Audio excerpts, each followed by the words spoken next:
নমস্কার, মিঠুস কিচেনে সবাইকে স্বাগত। চিংড়ি মাছ কিনে বেছে পরিষ্কার করে ধুয়ে রেখেছি। আর এখানে এঁচোড় সিদ্ধ হচ্ছে, এঁচোড় আর আলু। আমি আজকে এঁচোড় চিংড়ি করব।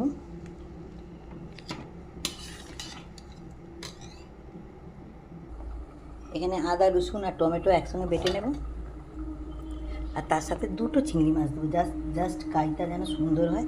2 থেকে 3টে একসঙ্গে বেটে নেব। মশলাটা বাটা হয়ে গেছে। মশলাটা এঁচোড়টা সিদ্ধ হয়ে গেছে, জল ঝরিয়ে নিয়েছি। কড়া বসিয়ে দিয়েছি, কড়া তেলটা দিয়ে দিয়েছি। তেলটা গরম হবে, দেবো গোটা ফোড়ন, বড় এলাচ, ছোটো এলাচ আর গোলমরিচ। দেবো পেঁয়াজ কুচো,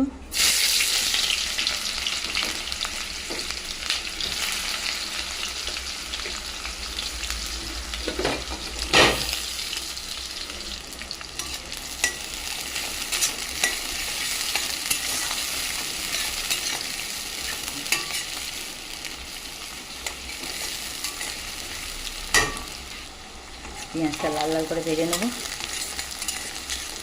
এর সাথে চিংড়ি মাছগুলো দিয়ে দেবো, ওর সাথে একসঙ্গে ভাজা হয়ে যাবে। এঁচোড় চিংড়ি হবে।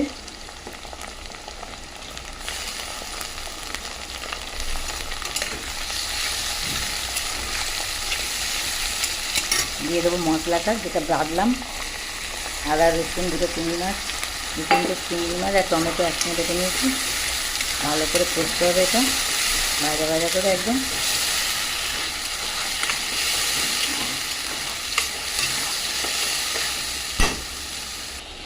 দেবো 2 চামচে ঘি, ওর সাথে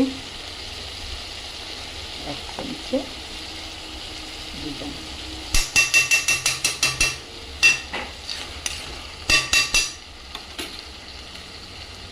ভালো করে ভাজা ভাজা হবে মশলাটা। কালারটাই চেঞ্জ হয়ে গেছে হতে হতে মশলাটা। আর একটা বাটিতে জল নিয়ে একটু হলুদ গুঁড়ো,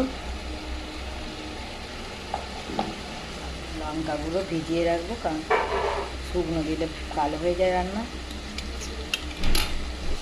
এবার এঁচোড়গুলো দিয়ে দেবো ওর সাথে। এঁচোড় আর আলু একসঙ্গে সিদ্ধ করে রেখেছি।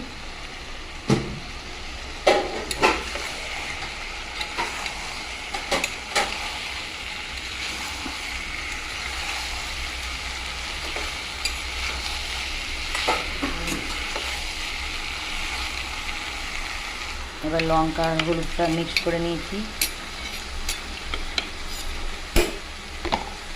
দিয়ে দেবো। ঝালটা পরিমাণ মতো দেবেন, যে যেমন খাবেন। এবার ভালো করে একটু কষতে হবে।